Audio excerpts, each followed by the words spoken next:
Enquête sur les violences post-électorales au Zimbabwe. Elle accuse l'armée de tirs mortels.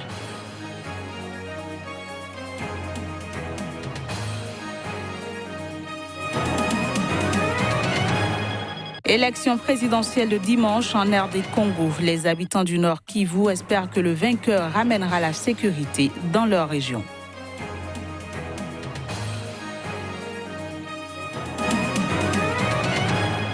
Puis, journée internationale des migrants, près de 2000 personnes ont réclamé plus de solidarité, d'égalité et de justice lors d'une marche à Paris ce mardi.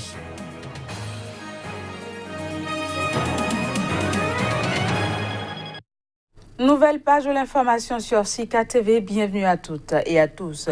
Je l'annonçais en titre, au Zimbabwe, une enquête sur la mort de 6 personnes dans des violences qui ont suivi l'élection du successeur du président Mugabe au Zimbabwe fin juillet a incriminé l'armée et la police.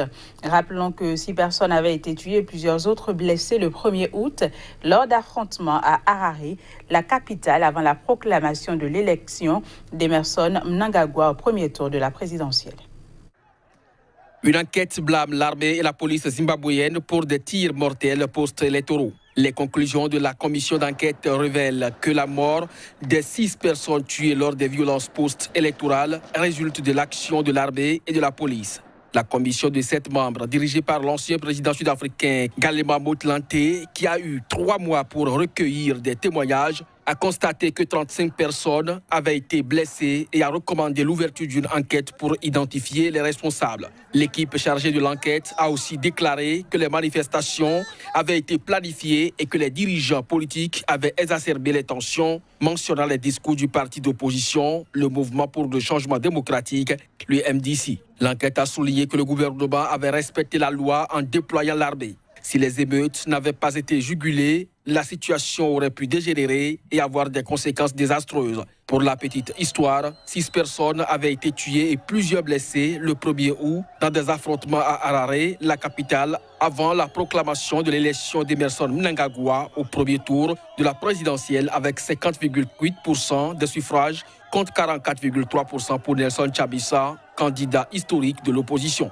L'armée avait notamment ouvert le feu sur des manifestants protestant contre le retard pris dans l'annonce du résultat de l'élection du 30 juillet. Cet événement sanglant avait terni ce premier tour du scrutin de l'ère post-Mugabe que Emerson Mnangagwa avait présenté comme un nouveau départ après des décennies de répression.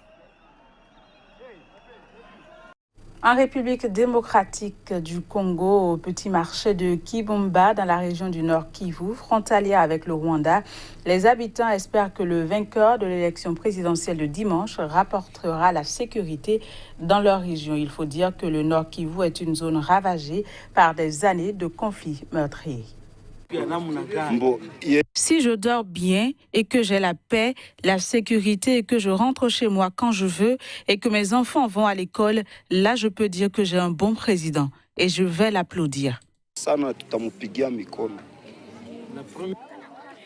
Pour nous autres, nous sommes au numéro 4, Martin Faoul. Peut-être il va améliorer les choses.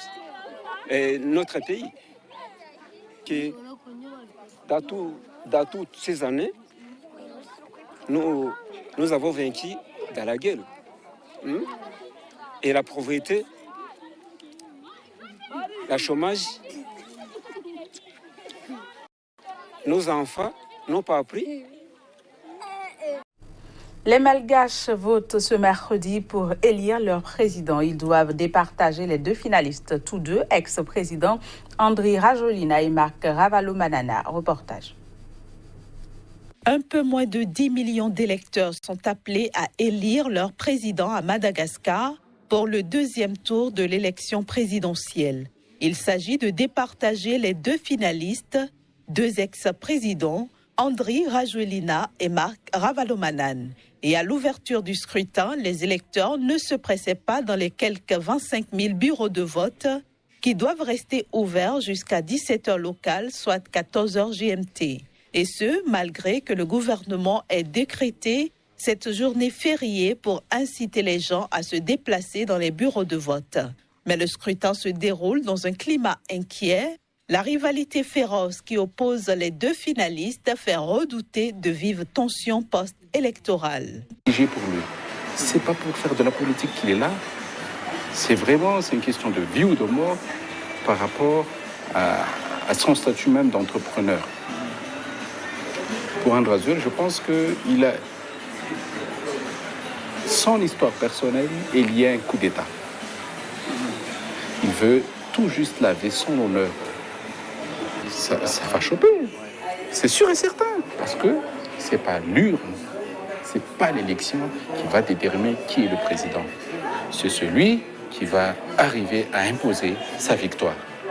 Les deux. Débarrassés de leurs concurrents, les deux hommes ont laissé ces dernières semaines libre cours à leurs rancunes personnelles nombreuses.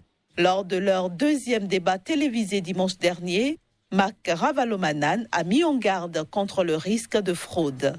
Les premiers résultats significatifs doivent être publiés par la commission électorale après Noël. La grève dans le secteur de la santé en Sierra Leone aura duré une quinzaine de jours. Les deux principaux syndicats de médecins ont appelé ce mardi à une reprise du travail. Voici les précisions. La fin de ce mouvement de débrayage des médecins ayant duré 2 semaines n'est pas un tour de magie. Un accord avec le gouvernement sur les mesures destinées à améliorer les conditions de travail et les infrastructures médicales est à la baisse.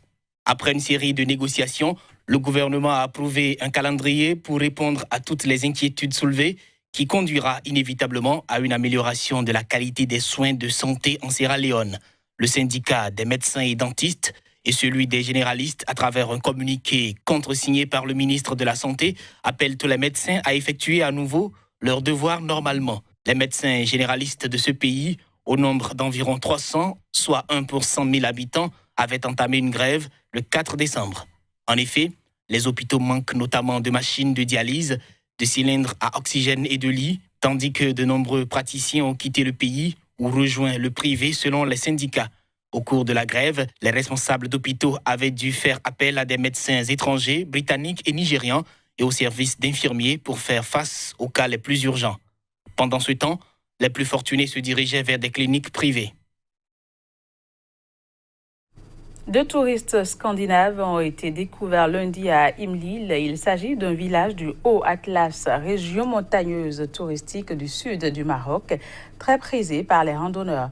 La police et des ambulances se sont rendues sur place. Voici les images. Un suspect a été arrêté mardi après le meurtre de 2 touristes scandinaves âgés de 24 et 28 ans dans le Haut-Atlas, au sud du Maroc. Il s'agit d'une Danoise et d'une Norvégienne. D'autres suspects sont recherchés dans cette affaire. Celui interpellé à Marrakech et placé en garde à vue sera interrogé afin de déterminer le mobile de son crime présumé. Les corps des 2 touristes portaient des traces de violence à l'arme blanche sur le cou, d'après les autorités locales. Impossible d'obtenir plus d'informations auprès des autorités du fait de l'enquête judiciaire en cours. Cette dernière est menée par le BCIJ, en étroite collaboration avec les services de la gendarmerie royale et de la sûreté nationale. Les 2 jeunes femmes étudiaient dans une université du sud de la Norvège et effectuaient un voyage prévu pour durer 1 mois. Un important dispositif de sécurité a été déployé dans la région d'Imlil après la découverte des 2 corps et les randonnées ont été suspendues dans cette région montagneuse très touristique. Le tourisme est un secteur clé de l'économie marocaine qui représente 10% de la richesse du pays et constitue son 2e employeur après l'agriculture. Près de 2000 personnes se sont rassemblées sur la place de la République à Paris dans le cadre de la Journée internationale des migrants ce mardi. L'objectif est de réclamer plus de solidarité, d'égalité et de justice. Reportage. Une marche de solidarité pour les migrants à Paris. Elle s'inscrit dans le cadre de la Journée internationale des migrants. En tout, près de 2000 personnes ont manifesté ce mardi à Paris pour demander un meilleur accueil des demandeurs d'asile et une régularisation des travailleurs sans papier. C'est un peu compliqué. On est ici en France depuis 4 ans. Il y a les autres qui ont 3 ans, 5 ans. On n'a pas eu les papiers, on dort sur les foyers. Et donc, c'est un peu difficile. 2 personnes, 3 personnes dans une chambre. Ça, c'est un peu bizarre. Quand tu passes pour chercher le travail, on va te dire qu'il faut que tu amènes les cartes de séjour. Si tu n'as pas les cartes de séjour, tu n'arrives pas à travailler. Donc ça, c'est tellement difficile pour nous. On est là pour soutenir les gens qui n'ont pas les papiers, pour qu'ils nous aident, les ministres et les présidents, tout le monde, avec le peuple français. On demande l'aide. Il faut absolument qu'on soit plus solidaire et puis qu'on ouvre les frontières et que vraiment qu'on arrête de tuer, parce qu'il faut rappeler quand même que les frontières, ça tue. En Méditerranée, il y a des centaines de personnes, des milliers de personnes qui meurent, et tout ça parce qu'on refuse d'ouvrir les frontières. Donc en fait, le gouvernement, finalement, concrètement, il tue des gens juste parce qu'il refuse d'ouvrir les frontières. C'est ça la réalité. Donc ici, on est là pour dénoncer ça et pour dire que d'autres solutions sont possibles. Des rassemblements identiques étaient organisés dans plus de 40 villes de France à l'appel de 250 associations, syndicats et partis politiques. L'augmentation des expulsions a augmenté cette année de 20%. La France a accordé l'asile à 43 000 personnes l'an dernier. Le Premier ministre belge Charles Michel a annoncé mardi soir la démission de son gouvernement de centre droit. Elle intervient 9 jours après le départ des ministres nationalistes flamands qui s'opposaient au soutien de la Belgique au pacte mondial de l'ONU sur les migrations. Le pacte mondial de l'ONU sur les migrations, dénoncé par les nationalistes flamands, a eu raison du gouvernement belge. Le Premier ministre libéral Charles Michel a annoncé ce mardi soir la démission de son gouvernement de centre droit. Il a fait l'annonce à l'issue d'un débat au Parlement au cours duquel il avait appelé l'opposition à le soutenir au coup par coup sur plusieurs thèmes clés pour permettre au gouvernement de continuer à travailler. Cet appel n'a pas été entendu à ce stade en tout cas. Je dois donc respecter et prendre note de cette situation. Je prends donc la décision de présenter ma démission et mon intention est de me rendre chez le roi immédiatement.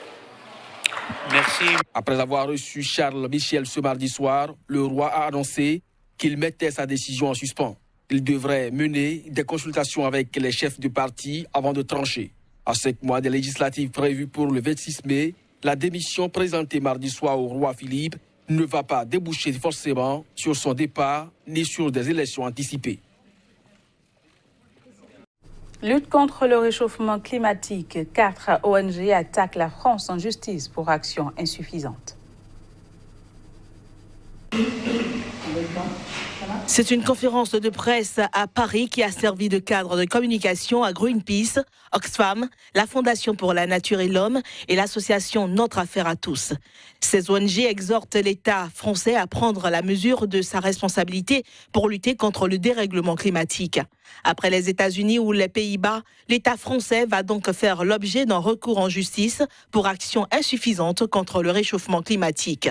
Une requête préalable a été adressée lundi au gouvernement. En fait, on a envoyé une demande préalable au Premier ministre et à un certain nombre de ministres du gouvernement. Ils ont 2 mois maintenant pour nous répondre sur ces demandes-là, qui passent par un développement des énergies renouvelables, une réduction des émissions de CO2, une politique des transports différente, un modèle agricole différent. Donc il y a tout un tas de demandes qui sont faites. Si au bout de 2 mois on n'est pas satisfait, on peut déposer un recours au tribunal administratif et le tribunal administratif pourra constater, on l'espère, une carence fautive de l'État, c'est-à-dire le fait que l'État n'a pas pris la mesure de sa responsabilité, n'a pas fait tout ce qu'il faut pour protéger aujourd'hui les populations qui sont déjà victimes du dérèglement climatique en France et ailleurs. Les dépenses qu'il faut faire en termes de pollution de l'air pour lutter contre les maladies générées par ces pollutions, ça coûte de l'argent. Le fait qu'il y ait 48 000 décès précoces par an en France dus à la pollution de l'air, c'est un coût en vie humaine et c'est un coût pour l'économie du pays. Voilà, c'est ne pas prendre ce problème-là à bras-le-corps, c'est payer encore plus cher pour aujourd'hui et pour demain. Selon la procédure, le gouvernement a 2 mois pour répondre. Les ONG prévoient dans un second temps, en mars probablement, d'introduire un recours juridique devant le tribunal administratif de Paris, une première à l'échelle française. Mais ce n'est pas tout. Les ONG appellent les citoyens à rejoindre leur démarche avec une pétition sur le site l'affairedusiècle.net. Voilà, c'est la fin de ce journal. Merci de nous avoir suivis. Au revoir.